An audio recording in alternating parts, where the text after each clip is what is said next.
So in my last video, I said that I was going to make the horrifying comfortable through trauma and romance.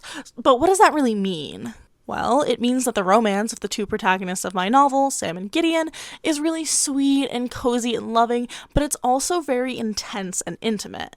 And when you have two characters who are very traumatized, both by themselves and in their past, and they intertwine, the relationship that they have becomes a lot more intense. And the definition of intimacy changes. Because let's be honest, what can be more intimate than seeing the inside of your partner's ribcage, feeling their beating heart, and then holding it close to you? And then that becomes a kind of comfort.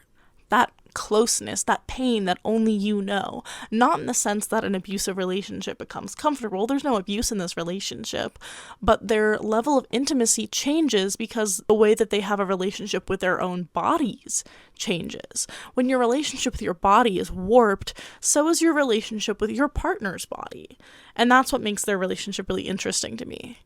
Because that closeness and that pain is so uniquely tied to your relationship, the absurd and the horrifying become mundane, cozy. For these guys, the attaching of an arm to a socket is sweet. The collecting of your boyfriend's body parts in a basket is mundane. And the pulling of snakes from skin becomes a kind of gentle foreplay. It is horrifying. That's the point.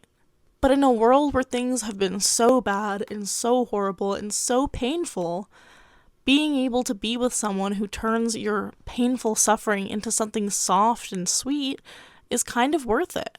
Maybe I'm not explaining it well. But for me, the idea of loving someone to the point where I could crawl inside of their skin or they could crawl inside of mine while I knit or drink hot chocolate or do something fun and comfortable, and there's that level of horror that is a comfortable intimacy, that's kind of it for me. The idea that we could be traumatized and traumatizing together and be safe in that is everything that cozy is. For me, at least. And hopefully, for a reader, to fall into a world where the worst things that can happen to your body become safe is enough of an escape. Enough of an escape to be worth it. I don't know if you agree. But if you do, you'll probably like my novel. If you don't, you might like it anyway. Who knows? But yeah, for me, that's what cozy horror is when it comes to trauma and romance and intimacy in a relationship like this.